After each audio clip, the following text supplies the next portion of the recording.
साल का report card के कुछ ही घंटों में उन्होंने देश में जिस प्रकार से पेट्रोल के दाम बढ़ा दिए, ये दिल्ली सरकार की शासन चलाने की नाकामयाबी का जीता जागता सबूत है। देश की जनता के अंदर भारी आक्रोश है और इसके कारण और भी चीजों पर बहुत बड़ा बोझ होने वाला है, सरकार पर भी बहुत बड़ा बोझ होने वाला है। मैं आशा करूंगा कि प्रधानमंत्री जी देश की स्थिति को गंभीरता से ले और पेट्रोल के दाम बढ़ाए हैं उसको वापस करें। पेट्रोल डीजल के दाम हर बार बढ़ते गए तो स्कूटर खड़ा कर दिया, बस से चलने लगे। पढ़ाई लिखाई के खर्चों ने हमारी जेबें खाली कर दी, फिर भी मन मारकर काम चलाया। पर जब रोज रोज की हर जरूरत की चीजों के दाम लगातार बढ़ते जाएंगे तो हम अपने बच्चों का भविष्य कैसे बनाएंगे? उन्हें क्या खिलाएंगे? महंगाई को लगातार बढ़ाने वालों जनता माफ नहीं करेगी। चलो हालात बदले, देश की सरकार बदले, भाजपा को वोट दे। अब की बार मोदी सरकार।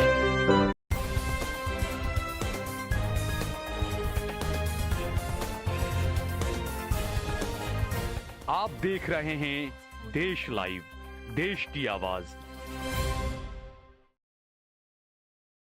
दोस्तों, मैं सहल कुरैशी। दोस्तों, क्या ये दोनों वीडियो आपको याद है? क्या कहेंगे अब आप इस पर, इन दोनों वीडियो पर? एक मिनट के लिए आप भूल जाइए कि आप हिंदू हैं या मुसलमान। बस ये सोचिए कि आप एक इंसान हैं और आपको अपना घर चलाना है, अपने बीवी बच्चों को पालना है, अपने बच्चों की स्कूल की फीस भरनी है। महंगाई मानो मोदी ने आज एक बार फिर से देश की जनता की जेब पर हमला किया है। पेट्रोल डीजल की कीमतों में आज एक बार फिर से इजाफा किया गया। एक हफ्ते में ये तीसरी बार कीमतें बढ़ाई गई है। आज फिर से पेट्रोल पर 2.87 रुपए यानी कि 2.87 रुपए पेट्रोल पर बढ़ाए गए हैं, जबकि डीजल पर 2.80 रुपए यानी कि 2.80 रुपए बढ़ाए गए हैं। आपको बता दें कि पिछले 11 दिनों के अंदर मोदी सरकार ने तकरीबन 8 रुपए पेट्रोल डीजल पर बढ़ा दिए हैं। 15 मई को पेट्रोल पर 3.29 रुपए बढ़ाए गए थे, जबकि डीजल पर 3.11 रुपए का इजाफा किया गया था। 19 मई को पेट्रोल पर 96 पैसे बढ़ाए गए, जबकि डीजल पर 94 पैसे का इजाफा किया गया था। 23 मई को पेट्रोल पर 94 पैसे जबकि डीजल पर 95 पैसे बढ़ाए गए थे। 25 मई को पेट्रोल पर 2.87 रुपए बढ़ाए गए, जबकि डीजल पर 2.80 रुपए बढ़ाए गए थे। कुल पेट्रोल पर अब तक 8.06 रुपए बढ़ाए जा चुके हैं, जबकि डीजल पर 7.80 रुपए बढ़ाए जा चुके हैं। ये महज 11 दिन के अंदर हुआ है ये पूरा खेल। हमारे साहब पेट्रोल डीजल के दाम किश्तों में बढ़ा रहे हैं ताकि चुपके चुपके आपकी जेब, गरीब की जेब, जो आम इंसान है उसकी जेब कटती रहे। लोग महंगाई में पिस रहे हैं, परेशान हैं, लेकिन महंगाई मैन की वसूली थमने का नाम नहीं ले रही है। गरीब की जेब पर भार बढ़ता ही जा रहा है, जबकि पूंजीपति माला माल होते जा रहे हैं। जब जंग चल रही थी तब मोदी जी हमेशा की तरह चुनाव में व्यस्त थे और चुनाव खत्म होते ही, चुनाव के नतीजे आते ही मोदी जी ने पेट्रोल डीजल पर 10 दिन के अंदर 8 रुपए बढ़ा दिए हैं और ये बढ़त आगे भी जारी रहेगी ऐसा लगता है। बहरहाल, लोकसभा में नेता विपक्ष राहुल गांधी ने इस मुद्दे पर मोदी को घेरा है और कहा है कि महंगाई मानो मोदी का एक ही काम है, चुनाव में वादे और बाकी समय जनता की जेब पर वार। देश में सबसे महंगा पेट्रोल बेंगलुरु में 110 रुपए 94 पैसों में मिल रहा है, यानी तकरीबन 111 रुपए लीटर पेट्रोल बेंगलुरु में मिल रहा है, जो कि आईटी हब है। पूरे देश के पढ़े लिखे जो युवा हैं, जो आईटी से जुड़े हैं, वो बेंगलोर में नौकरियां करते हैं। उनकी तनख्वाहें कितनी होती है? आप सोचिए कि 1 लीटर पेट्रोल बेंगलुरु में 110.94 पैसे यानी कि 110 रुपए 94 पैसे यानी 111 रुपए आप मानकर चले। 111 रुपए चल रहा है, क्योंकि जब आप पेट्रोल लेने जाएंगे, बेंगलोर के जो भी लड़का लड़की कोई भी अगर पेट्रोल लेने जाता है, 1 लीटर पेट्रोल अगर वो डलवाता है तो 110.94 पैसे वहां पर कीमत है। लेकिन क्या वो पेट्रोल पंप वाला आपको 6 पैसे वापस देगा? आप खुद सोचिए। यानी कि 111 रुपए लीटर आपको पेट्रोल पड़ेगा बेंगलुरु में। हकीकत तो यह है कि मोदी ने जनता को वादों और हिंदू मुस्लिम की नफरत के अलावा कुछ भी नहीं दिया है। राहुल गांधी ने कहा है कि इस बार आर्थिक मंदी हिंदू मुस्लिम की राजनीति पर भारी पड़ने वाली है। वैश्विक कच्चे तेल की उतरती चढ़ती कीमतों के बावजूद भारत की सरकारी तेल कंपनियां आईओसी, एचपीसीएल और बीपीसीएल ने चौथी तिमाही में संयुक्त रूप से 19,470 करोड़ रुपए का शुद्ध नफा लाभ दर्ज किया है, जो कि 41% की वृद्धि है दोस्तों। इसके बावजूद जनता की जेब पर नजरें अब भी गड़ी हुई है इन तेल मालिकों की और हमारे प्रचार मंत्री की। 4 दिन पहले ही मीडिया ने एक रिपोर्ट जारी की थी। उस रिपोर्ट में काफी कुछ डाटा दिया गया था कि मोदी सरकार के रहमो करम पर किस वजह से, किस तरह से नियंत्रित तेल कंपनियों का मुनाफा बढ़ा है। लेकिन इसके बावजूद तेल के दाम सोमवार 25 मई को चौथी बार बढ़ा दिए गए। The Hindu, Hindustan times, Indian express ने बताया है कि देश के घरेलू फ्यूल रिटेल बाजार पर 90% से अधिक नियंत्रण रखने वाली 3 प्रमुख सरकारी तेल कंपनियों ने जनवरी मार्च 2026 की तिमाही यानी क्वार्टर 4 फाइनेंशियल ईयर 2006 में शानदार प्रदर्शन किया है। इस चौथी तिमाही में इन कंपनियों को संयुक्त शुद्ध मुनाफा यानी कि जो कंबाइंड नेट प्रॉफिट जो होता है वो बीते वर्ष की समान अवधि के मुकाबले 40.74% यानी कि लगभग 41% बढ़कर 19,470 करोड़ रुपए पर पहुंच चुका है। ये देश के बड़े अखबारों की रिपोर्ट है, ये मैं अपने मन से नहीं बोल रहा हूं।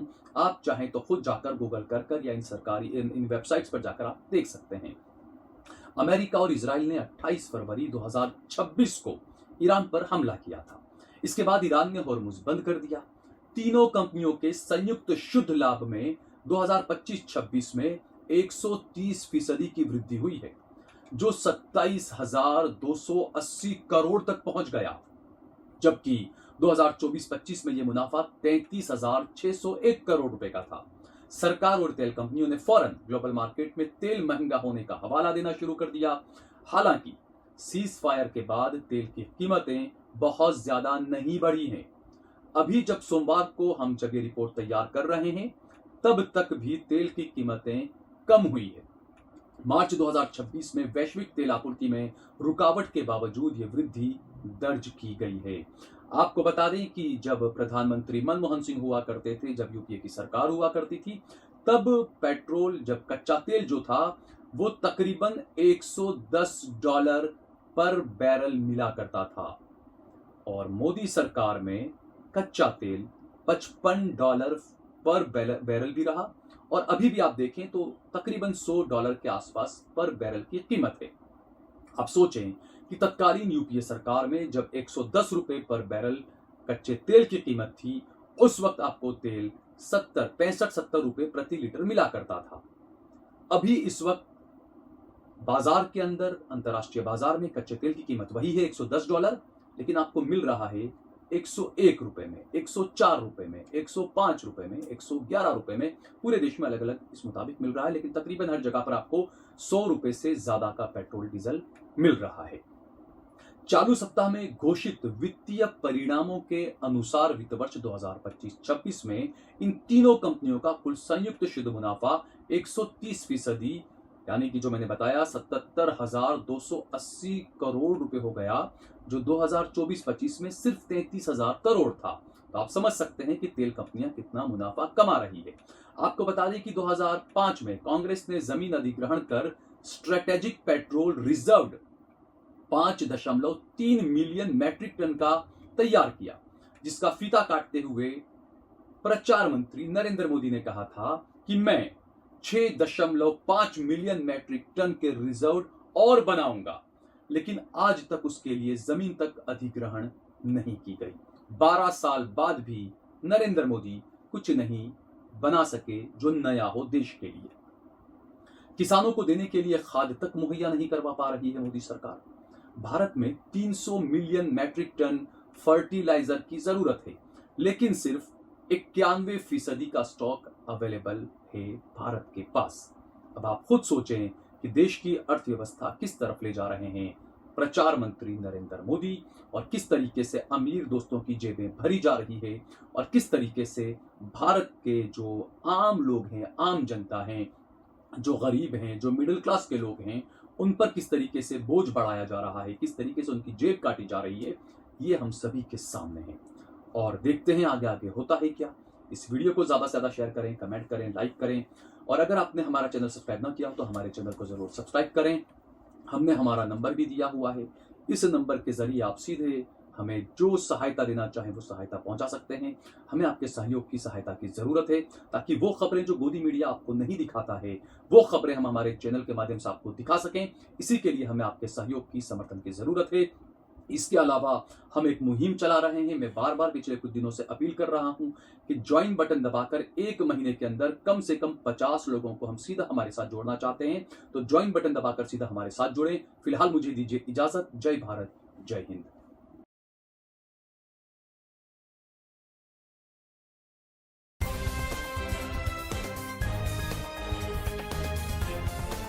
देश और दुनिया की तमाम छोटी और बड़ी खबरों के लिए हमारे चैनल को सब्सक्राइब करना न भूलें और बेल का बटन जरूर दबाएं।